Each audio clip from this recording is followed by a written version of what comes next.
Presse In. Les décryptages de l'actualité vus par iWeb. L'information pour vous et avec vous en toute objectivité et impartialité. Bonjour à vous, chers internautes et auditeurs de iWeb Radio. Merci de nous offrir votre fidélité, votre oreille et œil pour nous suivre. C'est vraiment un réel plaisir. Bienvenue dans Presse In. Je ne suis pas seule, je suis avec Gilbert Ngonga à qui j'ai dit bonjour. Bonjour Marina Alimassi, bonjour à Jonathan Makila, mais aussi à tous les auditeurs et internautes de iWeb. Bonjour Jonathan Makila et bienvenue. Bonjour madame, merci beaucoup. Bonjour à Gilbert, bonjour également aux amis auditeurs et auditrices qui nous suivent en ce net moment. Bonjour également aux internautes. Voilà, les résidences de Moïse Katumbi ici à Kinshasa perquisitionnées et celle de Salomon Kalonda d'ici à Kinshasa et à Lubumbashi. Alors, Gilbert Ngonga, la procédure a été-elle respectée? Je ne suis pas juriste, cependant je suis journaliste. Le journaliste ne connaît pas tout, mais il connaît un peu de tout dans le tout. Okay. Par conséquent, j'ai fait des recherches.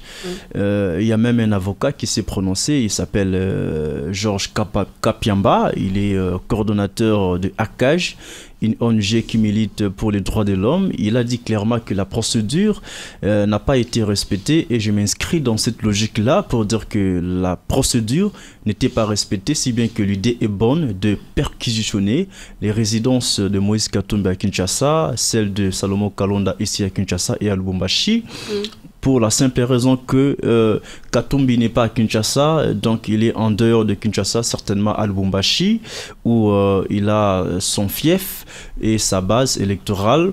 Donc à son absence, ses résidences à Kinshasa, au nombre de 7, ont été perquisitionnées par les agents de l'ANER, Agence nationale de renseignement. Donc la procédure n'était pas respectée. Donc même si Katumbi était à Kinshasa, avant de perquisitionner l'une de ces maisons, il devrait être là en tout cas. Il devrait être là, si bien qu'il ne peut pas peut-être sillonner, accompagner les agents de ANER dans toutes les 7 résidences. Il pouvait déléguer. Voilà, s'il y avait les délégués de Katumbi, bon, moi je m'arrête ici, dans d'autres résidences, aller avec telle personne, elle me représente. Là, la procédure devait être respectée. Parce que, qu'on se le dise, les agents de l'ANER peuvent aussi amener des munitions de guerre, les déposer dans les résidences de Katumbi pour faire porter les chapeaux à Katumbi. Dire que non, il détient illégalement les armes. Parce que je l'avais dit lors d'une émission ici chez nous, que la personne qu'on vise, ce n'est pas Salomon Kalonda qui était en premier accusé de détention illégale d'armes et d'atteinte à la sûreté de l'État. La personne qu'on vise ici, c'est Moïse Katumbi. Okay. Juste pour l'écarter de la course présidentielle. Donc, pour répondre à votre question, la procédure n'a pas été respectée. Alors, comme ça, Jonathan, Salomon Kalonda arrêté, mais on fait la perquisition de résidence de Moïse Katumbi. Pourquoi? Je ne sais pas. J'estime que c'est la manière dont les services des renseignements ont bien voulu justement procéder pour finir ces enquêtes.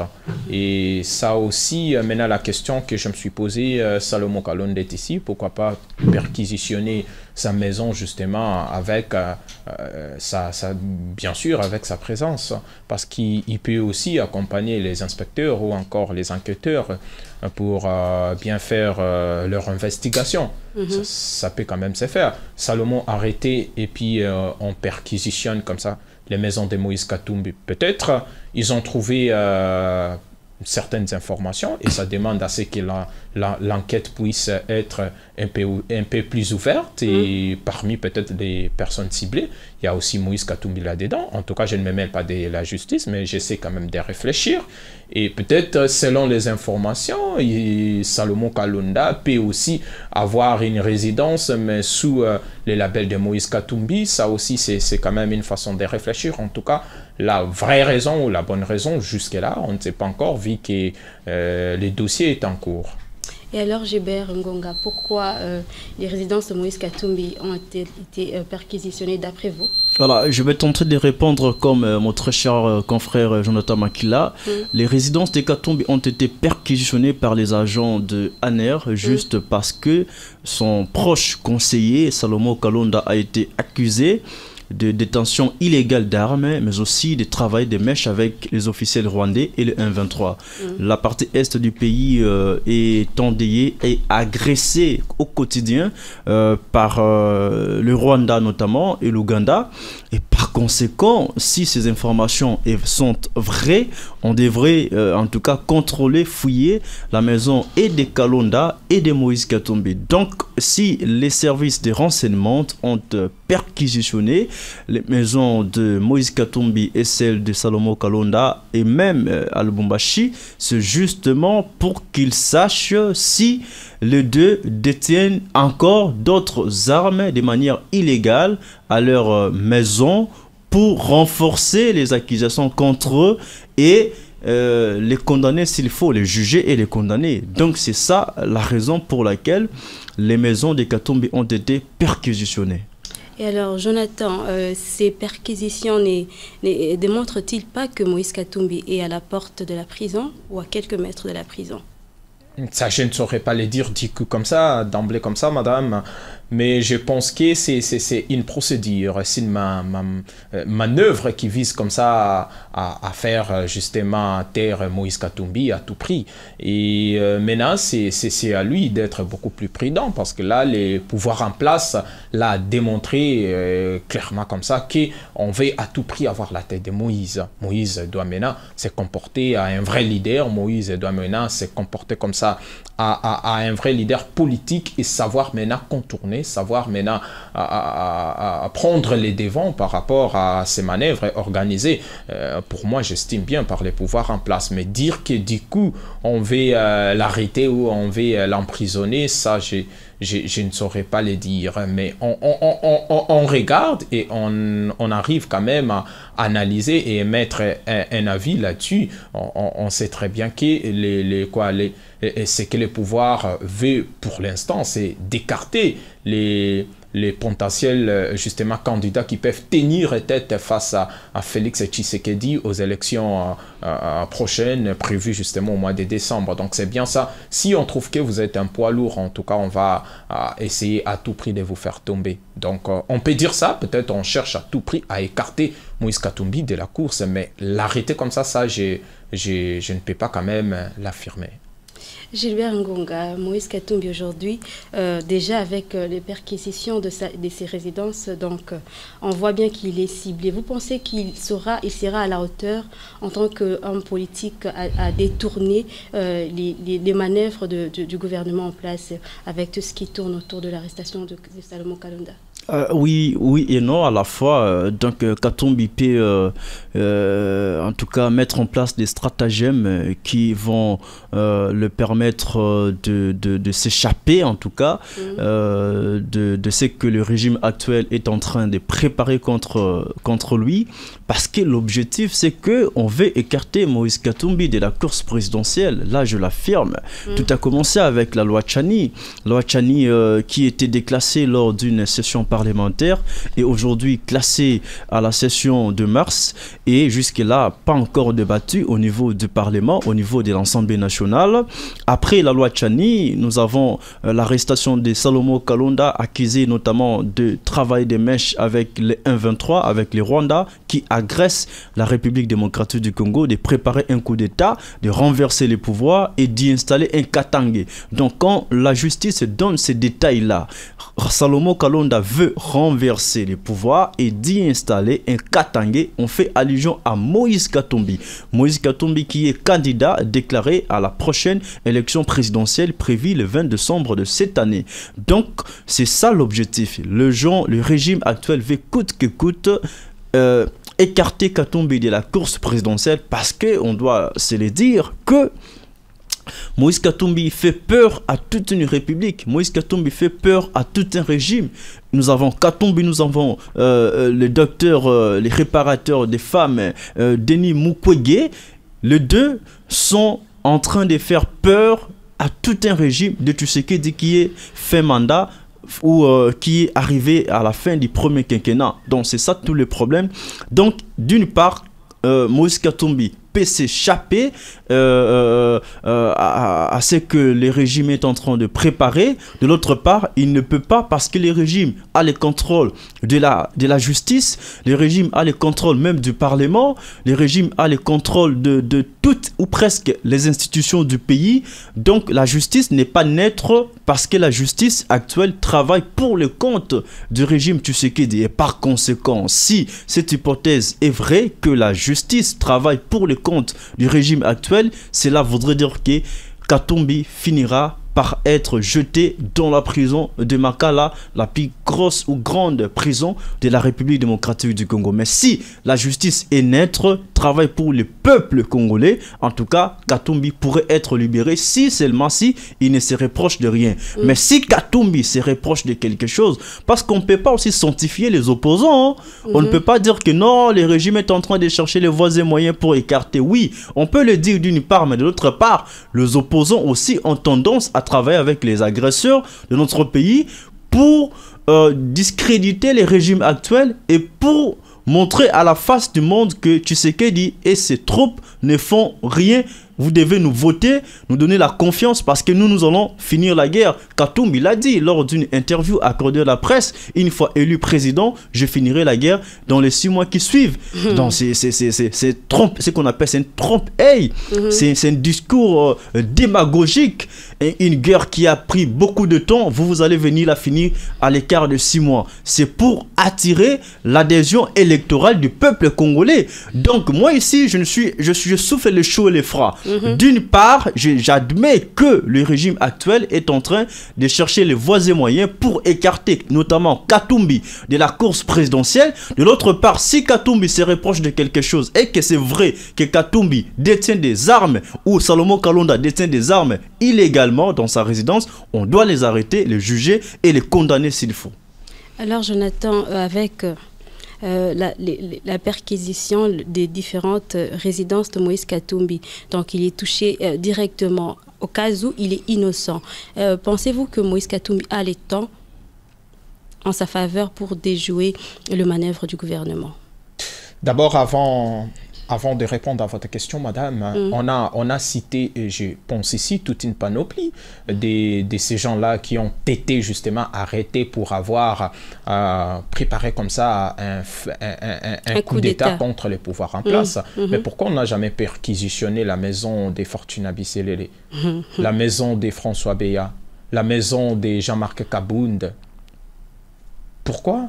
Alors aujourd'hui, on perquisitionne les maisons de Moïse Katumbi. Pourquoi? Parce que il semblerait que Salomon Eska travaille en collaboration, en connivence avec les régimes rwandais. Et si Salomon travaillait avec ces fameux régimes rwandais pour tenter de renverser comme ça les pouvoirs en place actuellement en République démocratique du Congo, qu'est-ce que ça a à voir avec Moïse? Et qui vous dit que c'est Katangé, Salomon Kalonda vise remplacer justement à la place de Félix Tshisekedi? C'est bel et bien Moïse. Est-ce qu'il n'y a que Moïse, il y a que Moïse Katumbi qui est Katangé qui fait la politique en République démocratique du Congo? Aujourd'hui, Moïse Katumbi, on l'a qualifié d'un étranger. Mais là, on parle d'un Katangé. On parle maintenant des Katangé. Donc ce n'est pas Moïse Katumbi, c'est une autre personne. C'est une autre personne, mais pourquoi alors aller perquisitionner ces maisons? Alors, pensez-vous qu'il a effectivement ce temps de déjouer toute cette ruse du gouvernement en place contre lui? Il peut faire quelque chose ou il peut justement partir comme ça, vainqueur de ses combats, s'il est libre, s'il ne connaît rien dans cette affaire. S'il n'a jamais également mis comme ça sa main dans la pâte. Mais le mal avec les politiciens congolais, c'est parce qu'ils complotent avec n'importe qui au nom du pouvoir. C'est ça aussi le problème. Les politiciens congolais sont capables de signer même les accords, je dirais aveuglément comme ça, sans toutefois tenir compte des conséquences. Voilà.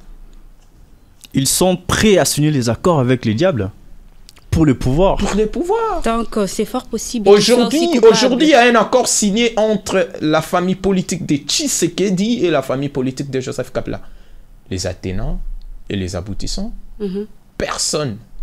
Aujourd'hui, je dirais personne, hormis quelques têtes. Peut-être Djamar Kabound et quelques personnes connaissent quand même quelque chose de cet accord. Mais nous, là, on ne connaît absolument rien.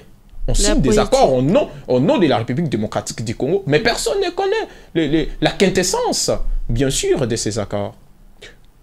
C'est pareil avec les opposants d'aujourd'hui. Donc, Moïse Katumbi, là où il est, si en tout cas il n'y a rien de grave dans toutes ces maisons-là, il partira comme ça vainqueur, il sortira vainqueur. Mais s'il connaît quand même quelque chose, en tout cas là c'est compliqué. Mais aussi il faut dire qu'avec la justice congolaise, tout peut arriver. Tout peut arriver, c'est-à-dire on peut monter quand même une scène théâtrale et du coup on endosse là derrière Moïse Katumbi. Alors Gilbert Ngonga, si aujourd'hui Moïse Katumbi tombe dans l'opposition, qui pensez-vous que Moïse Katumbi peut soutenir à la présidence?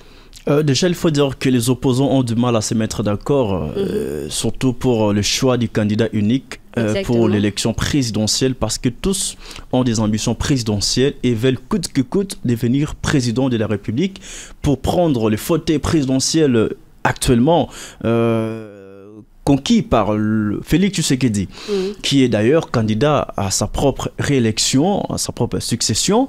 Donc d'abord là, c'est un fait important à souligner que les opposants avaient du mal, ont du mal et auront toujours du mal à se mettre d'accord.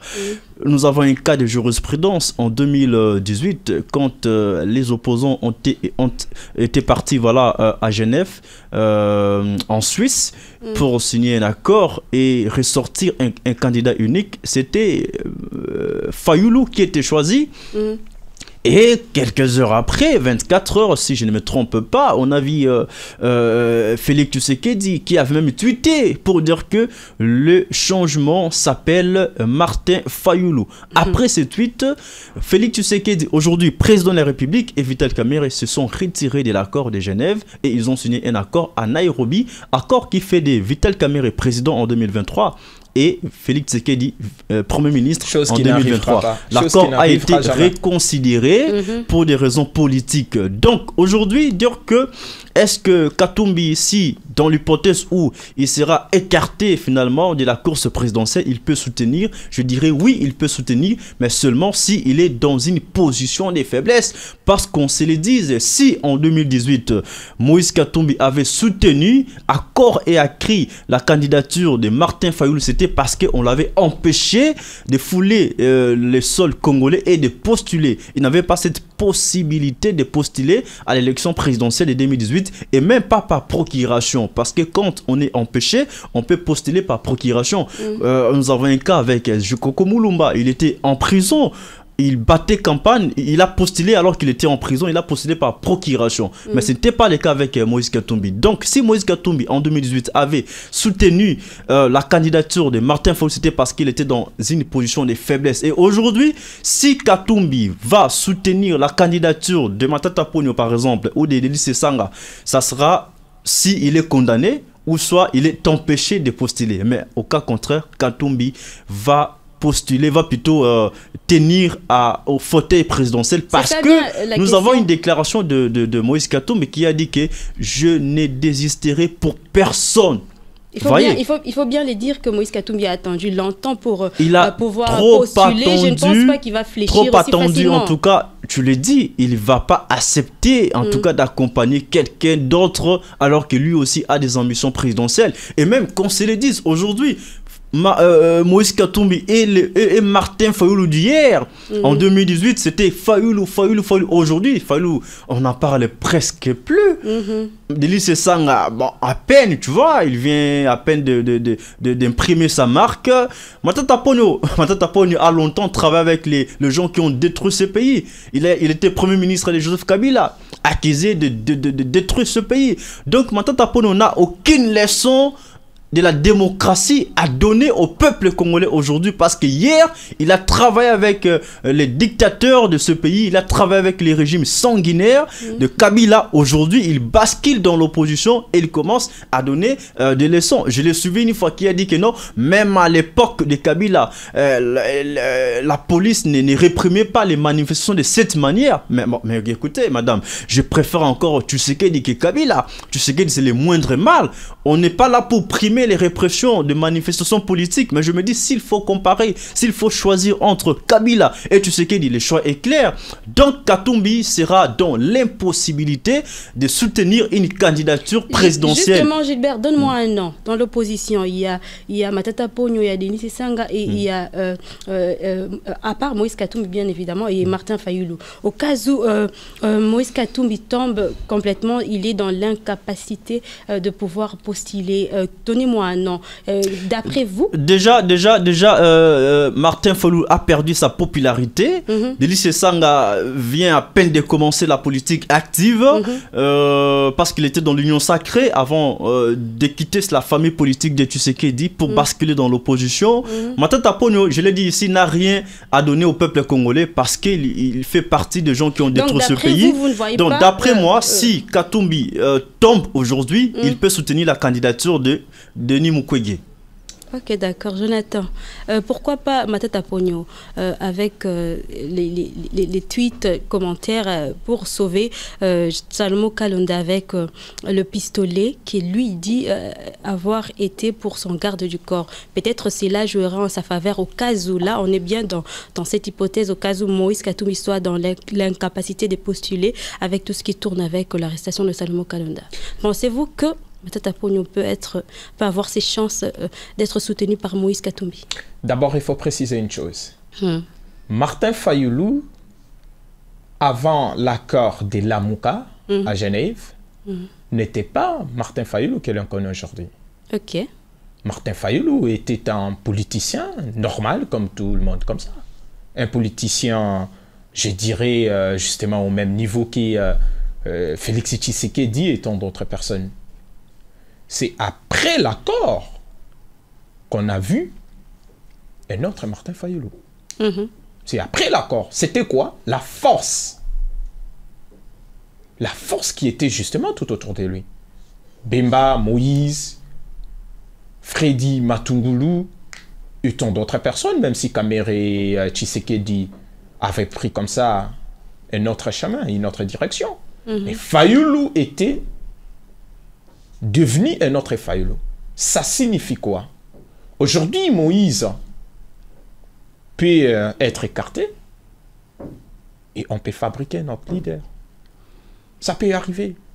Si réellement il travaille pour les intérêts de la nation, ça ne sera pas un problème. On peut prendre même vous, madame. On peut prendre même vous. Et que les quartiers décident comme ça, en tout cas, notre candidat unique s'appelle comme ça, Marina Alimasi Nakiaï. Du coup, comme ça, et la vie change, l'ampleur change, la réputation change, la popularité également change. Parce qu'on a des têtes qui peuvent facilement vous faire accepter auprès des Congolais. Ok. Moïse, juste une seule parole, et tout change. Donc, d'après vous... on peut prendre aujourd'hui, je ne serai jamais à mesure de vous donner comme ça un nom directement, mais je pense qu'il y a quand même des sondages qui parlent. On peut partir même sur base de ça. Bon, comme Moïse était placé justement à la tête, bien sûr, de ces sondages, mais on peut prendre qui vient à la deuxième position. Et c'est qui d'après vous? Celui qui vient. Je dirais, moi, personnellement, vous n'avez pas un nom, suis dans finalement, dans l'opposition, vous n'avez pas un nom à me donner. Je suis dans l'incapacité de vous donner comme ça un seul nom. Pourquoi? Parce que j'estime que on peut facilement fabriquer comme ça un autre leader, une autre star, une autre vedette capable comme ça de tenir face à Félix Tshisekedi. Ça peut arriver parce que Martin Fayoulou n'était pas le Martin Fayoulou que l'on connaît aujourd'hui avant l'accord de Lamuka. Ça, il faut les retenir. Même Félix Tshisekedi, Félix n'était pas aussi une star à l'UDPS lorsque son père était encore vivant. Il était comme tout autre politicien normal. Donc, tout dépend des alliés. Après la mort de son père, l'UDPS a choisi Félix comme leur président et tout a changé. C'est comme ça. Donc aujourd'hui, on peut prendre même ces sangs, on peut prendre même Matata Ponyo, même vous, madame, on peut vous prendre comme ça. Et du coup, si ces politiciens-là, ces opposants-là vous donnent comme ça de la force, en tout cas, ça changera tout. Je peux apporter une précision par rapport à ce que Jonathan Makila est en train de dire. J'admets que Martin Fayoulou d'hier, avant l'accord de Genève, et Martin Fayoulou d'après l'accord, sont deux personnes différentes. Oui, parce qu'on lui a donné les béquilles par Bemba, par les autres candidats de l'opposition de l'époque. Mais cependant, à part les béquilles qu'on a données à Martin Fayoulou lui-même avait ce qu'on appelle un don oratoire. Il s'est fait accepter dans la communauté congolaise. C'est vrai, il y a des appuis parce qu'on ne peut pas gérer seul le pouvoir. Il faut avoir des branches sur lesquelles s'appuyer. Donc Martin Fayoulou s'était appuyé sur Jean-Pierre Bemba, sur Vital Kamerhe, sur Félix Tshisekedi avant qu'il se retire bien sûr, et sur les autres candidats. Mais lui-même aussi avait des talents oratoires, avait un pouvoir, avait en fait cette capacité de convaincre, cette capacité de toucher les âmes, de toucher les émotions, de susciter les émotions, je voulais dire. Donc, on peut te donner quelque chose, et il y a ce qu'on appelle le charisme, vous voyez. Martin Fayoulou a ce charisme. Vous prenez quelqu'un comme Matata Ponyo, même lors de manifestations, on sent qu'il a peur, n'est-ce pas, des policiers. Dernièrement, il y avait sitting devant les sièges de la CENI, aux alentours de la CENI, du siège de la CENI. On a bien vu que c'est... On a vu les images sur les réseaux sociaux. C'était Fayoulou qui négociait le virage avec les policiers qui étaient devant. Matata Ponyo, avec ses lunettes comme un prêtre dans un jardin, qui avait peur de parler. Donc, on a vu Délice Sanga qui essaie à peine de parler. Mais si tu prends par exemple Délice Sanga, on l'appelle aujourd'hui le deuxième Martin Fayoulou parce qu'il a un don oratoire. Si on l'accepte par les autres candidats, il va se faire une image propre à lui et puis il va imprimer sa marque directement. Donc on ne peut pas prendre n'importe qui pour devenir n'importe qui. Dieu qui nous a créés sans nous ne peut pas nous sauver avec nous. Voilà pourquoi Jésus, quand il avait multiplié les pains et les poissons, il avait demandé qu'est-ce que vous avez. Donc on va partir de ce que vous avez pour vous donner quelque chose. Si vous n'avez rien, vous n'aurez rien aussi. Ok, d'accord, Jonathan, oui. Tu voulais ajouter quelque chose? Ouais, par rapport à ce que mon confrère, mon estimé confrère, d'ailleurs, je chute par là. Disait tantôt que Martin Fayoulou avait justement un aura ou encore un art oratoire et tout ça, machin. Bon, je trouve que c'est bien bon, mais Martin Fayoulou était je dirais même les maillots faibles. Oui, parce que Tshisekedi avait l'IDPS derrière lui. Bemba, c'est un cacique. Kamerhe, c'est un cacique. Moïse, c'est un cacique. Vous voyez? Martin Fayoulou, c'est vrai, il parlait, c'est vrai, il était là. Mais le Congo était arrivé à un point où on cherchait quelqu'un, peu importe son origine, mais que l'on chasse d'abord Kabila. Et c'est l'histoire qui se répète aujourd'hui. Voilà. Peu importe la personne, mais que la personne arrive comme ça à faire quoi, arrive à débarrasser la nation justement du pouvoir actuel. Mais c'est ça le problème, c'est ce que moi je disais que on peut fabriquer une personne. Matata Ponyo ne parle pas avec autorité comme Martin Fayoulou ou tout comme Délice Sanga. Lui, il parle comme ça, aisément. C'est sa manière, c'est sa façon, c'est son attitude. C'est pareil avec Katumbi. Katumbi ne parle pas trop. Mais des gens pareils sont beaucoup plus forts lorsqu'il s'agit des actions concrètes. Lorsqu'il s'agit comme ça des actions concrètes. Juste une dernière question à vous deux. Finalement, c'est quoi l'objectif final de tous ceci? L'objectif final, c'est d'écarter Moïse Katumbi de la course présidentielle parce que Katumbi fait peur à toute une république, à tout un régime. Voilà, c'est ça l'objectif final.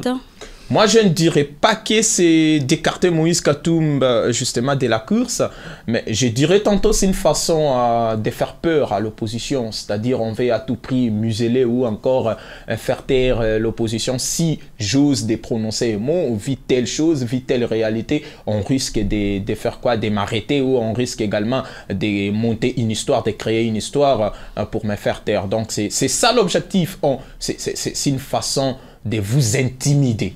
Ok, d'accord. Voilà, c'est déjà la fin de ces numéros de Presse In. Merci d'avoir suivi. Au prochain numéro avec le même plaisir. Au revoir.